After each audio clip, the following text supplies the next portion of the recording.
जिंदाबाद जिंदाबाद। भारत माता की जय। वंदे मातरम मातरम मातरम वंदे मातरम। भारत माता की जय। भारत माता की जय।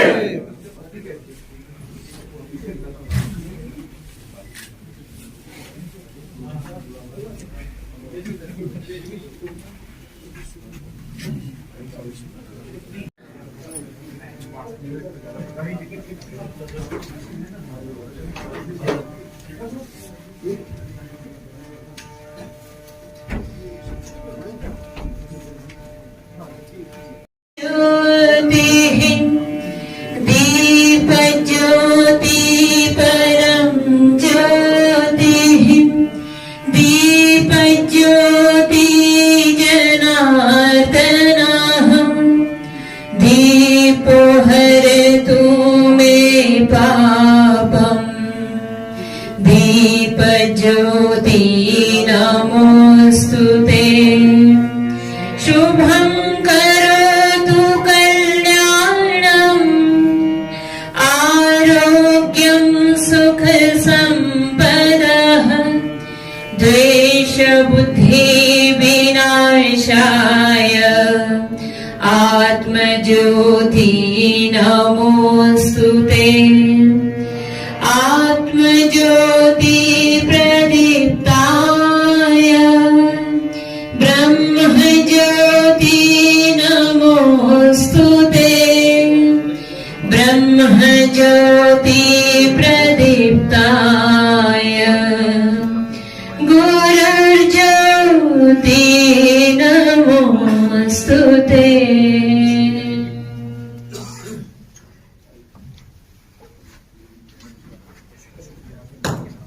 भारत माता की जय।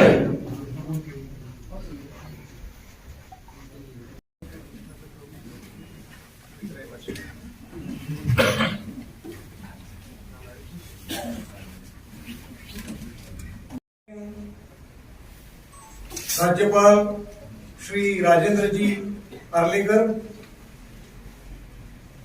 हमारे हिमाचल प्रदेश के अध्यक्ष डॉक्टर सोमदेव जी, आज हमारे बीच में उपस्थित दोनों कृषि विश्वविद्यालय के कुलपति डॉक्टर परविंदर जी, डॉक्टर चौधरी जी, को फिर देश जगाना है, हमको फिर देश जगाना है, हमको फिर देश जगाना, को फिर देश जगाना है, हमको फिर देश जगाना है, हमको फिर देश जगाने को माँ की सेवा, पशुधन का रक्षण पोषण हो, पशुधन का रक्षण पोषण हो, वो रस है अमृत की धारा, रस है अमृत की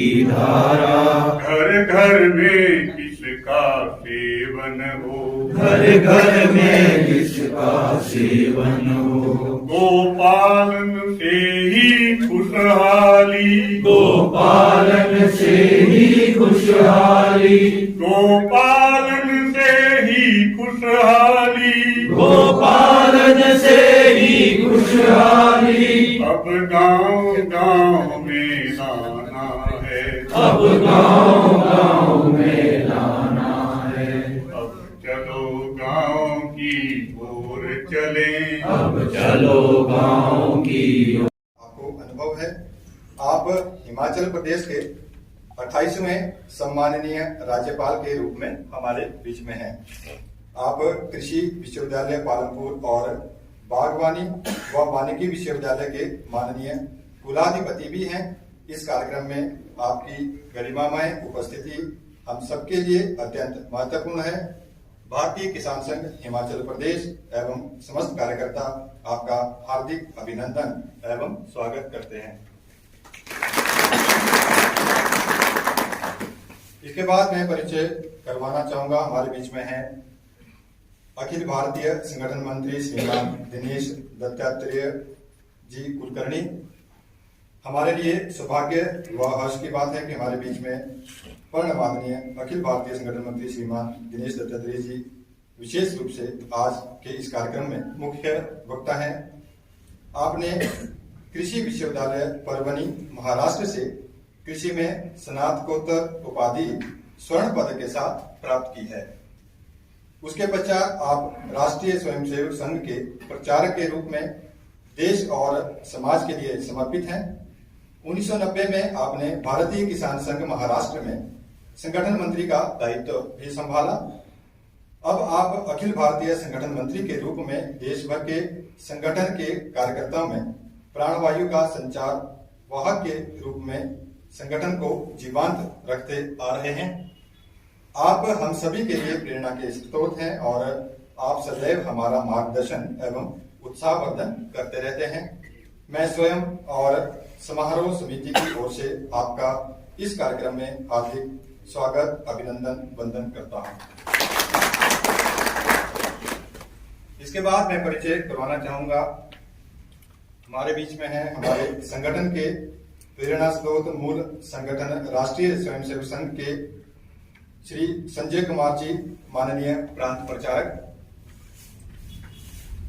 आप मूलतः दिल्ली के रहने वाले हैं और वर्ष 1996 से आप संघ के प्रचारक हैं। इससे पहले आप जम्मू कश्मीर में 16 वर्षों तक प्रचारक रहे हैं। आपका सानिध्य हमेशा समय समय पर सहज मिलता रहता है। आपका स्वागत और अभिनंदन है।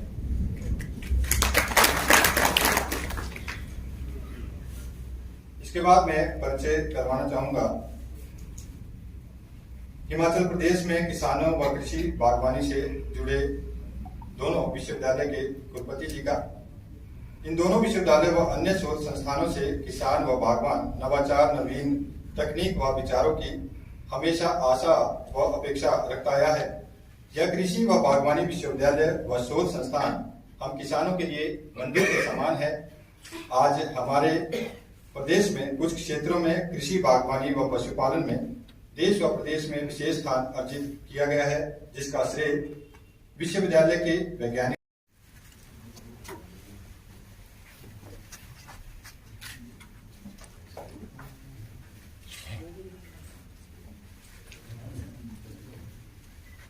मैं आग्रह करूंगा प्रदेश के महामंत्री श्री सुरेश ठाकुर जी से कि वे हमारे अखिल भारतीय संगठन मंत्री श्री दिनेश कुलकर्णी जी का टोपी और शॉल देकर सम्मान करें।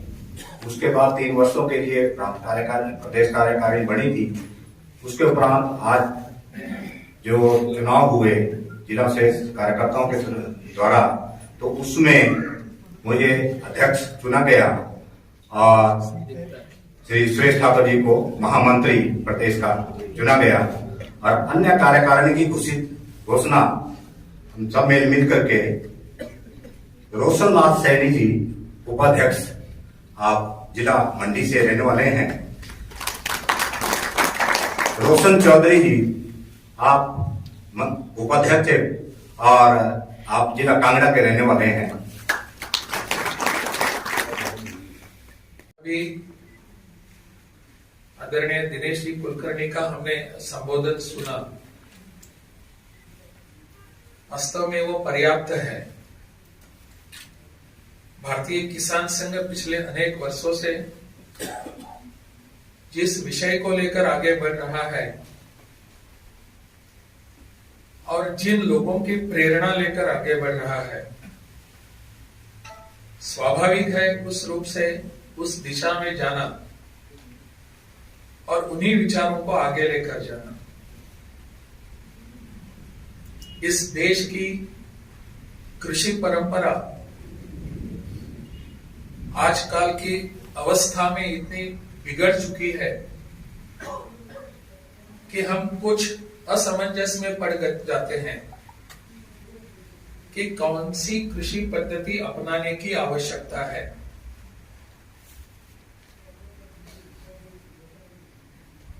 दो दिन पहले मैं हमीरपुर में था और वहां भारतीय इतिहास संकलन समिति की ओर से एक कार्यक्रम में था और वहां भी ऐसी बात चल रही थी और हम हमेशा एक बात की ओर ध्यान करते हैं कि हमारी सभी पद्धतियों को, अपनी जो पद्धतियां हैं यहाँ की काम करने की, हर क्षेत्र में उनको बिगाड़ने का कारण एक ही है, वो अपना कॉलोनियल पद्धति, यानी साम्राज्यवादी ब्रिटिश जो लोग थे वो थे। ठीक है, कुछ हद तक ये बात सही भी है, परंतु हम अपनी बातें भूलने में इतने काबिल कैसे हो गए? हमको अपनी बातें बाजू में रखने की आवश्यकता आज क्यों पड़ रही है? इसका सोचना, इस पर विचार करने का लिए दायित्व किसका बनता है? हमारा ही बनेगा। मैकॉले की शिक्षा पद्धति इतनी बढ़ चुकी है कि हर क्षेत्र में उसका प्रादुर्भाव दिखाई देता है कि हम कहीं के नहीं रहे हैं। अभी अपनी जो भी विचारधारा है, अपनी जो भी संस्कृति है, जो भी अपनी पद्धति सोच है, उसको हम दूर किनारे करते जा रहे हैं। और यही कारण है कि हर क्षेत्र में हम कुछ असमंजस में आ गए हैं, कंफ्यूजन में आ गए हैं। चाहे वो अपनी विदेश नीति हो,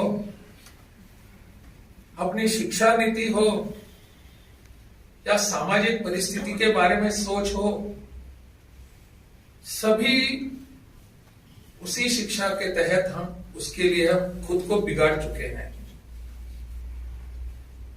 तो आज जरूरी यह है कि मैकॉले ने जो कहा था वो सिद्ध करने की आवश्यकता नहीं है कि हम भले अपने रंग से,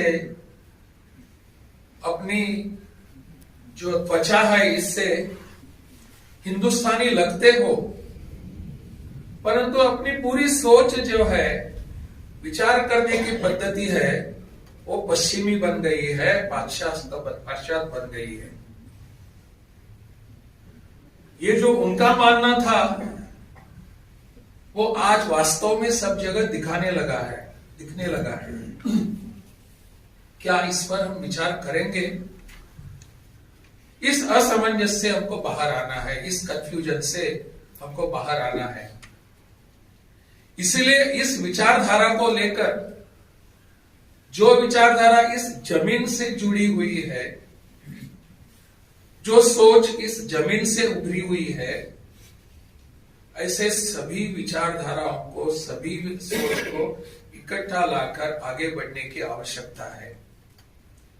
और यह पूरा प्रयास आज देश में हो रहा है। यह सौभाग्य की बात है, आनंद की बात है। भारतीय किसान संघ अपने पिछले अनेक वर्षों से यह प्रयास कर रही है कि हमारे किसानों को योग्य प्रकार का दाम मिलना, उचित मिलना आवश्यक है। उन्होंने इस पर शोध भी किया कि क्यों नहीं मिल रहा है दाम, क्योंकि उसकी लागत बढ़ रही है, खर्चा कम नहीं हो रहा है। हर साल हम केमिकल फर्टिलाइजर्स के ऊपर निर्भर हैं। ऐसे उर्वरकों पर निर्भर होने के बाद अपनी जमीन की कस, यानी उसकी जो कसौटी होती है, उर्वरकता जो होती है, वो कैसे कम होती जाती है, हमने बताने की आवश्यकता नहीं है। आप पूरी तरह जानते हैं। हमारी सोच ही ऐसी बदली है कि हम बाहर से जो भी आएगा वो अपना है, उसको हम अपनाते रहेंगे। क्या हम इसको उत्तर दे सकते हैं? आप सब ने मिलकर इसका उत्तर दिया है और मुझे लगता है कि इस उत्तर को, इस समाधान को आगे लेकर जाने की आवश्यकता है। गो आधारित जैविक कृषि का उन्होंने जैसा यहां संबोधन में बताया और मुझे बातचीत में भी उन्होंने बताया, इसकी यहां आवश्यकता है, ऐसा उनका कहना है। और जिसको आपने सिद्ध करके भी दिखाया है। भारतीय पारंपरिक कृषि पद्धति, क्या हम इसको अपना नहीं सकते? इस पारंपरिक कृषि पद्धति को अगर हम अपने पूर्वज अपना सकते थे, उनके उस समय लागत ज्यादा नहीं लगती थी, तो उस पर आज फिर एक बार बैठकर चिंतन करने के बाद हम इसको अपना सकते हैं। अगर ऐसा है तो क्यों न इसकी ओर बढ़े। किसानों की अनेक समस्या हो सकती है, वो समस्या आज की तारीख में सरकार केंद्र की हो या यहाँ प्रदेश की सरकार, दोनों इसमें जुटे हुए हैं, लगे हुए हैं। जैसा कि माननीय दिनेश जी ने कहा कि आंदोलन तो करते रहेंगे, जरूरी है वहां, परंतु उसका असर हम अपने उत्पादन पर नहीं आने देंगे, उसका परिणाम वहां नहीं करेंगे। आंदोलन करेंगे, उचित दाम के लिए, उचित साधनों के लिए सब कुछ करेंगे, परंतु अपना उत्पाद भी बढ़ाएंगे। इस उत्पाद को बढ़ाने की जो पद्धति है वो सब अपनाने की आवश्यकता है। और इसलिए भारतीय किसान संघ की ओर से जो भी प्रयास हो रहे हैं, मुझे लगता है वो सही दिशा में चल रहे हैं। और इसके लिए भारतीय किसान संघ हिमाचल प्रदेश में क्या प्रयोग कर सकता है, इसके लिए बैठने की आवश्यकता है, चिंतन करने की आवश्यकता है, जरूरी है।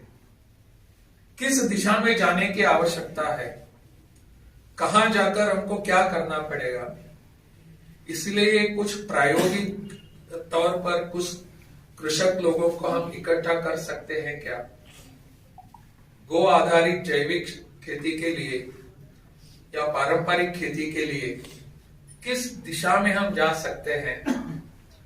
मुझे लगता है इसमें अगर हम कुछ करने का सोचते हैं या कार्यक्रम बनाते हैं, और यहाँ केंद्र अपने प्रदेश सरकार का, यहाँ का कृषि विभाग और उसके भी बाहर जाकर मैं कहूंगा कि राजभवन की तरफ से अगर कुछ इसमें सहयोग चाहिए तो जरूर आपके सबके साथ है।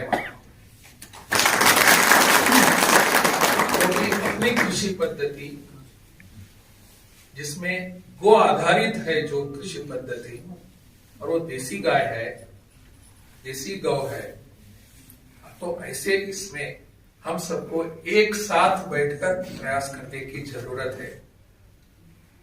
मुझे लगता है आदरणीय दिनेश जी के संबोधन के बाद और कुछ बताने की आवश्यकता नहीं है।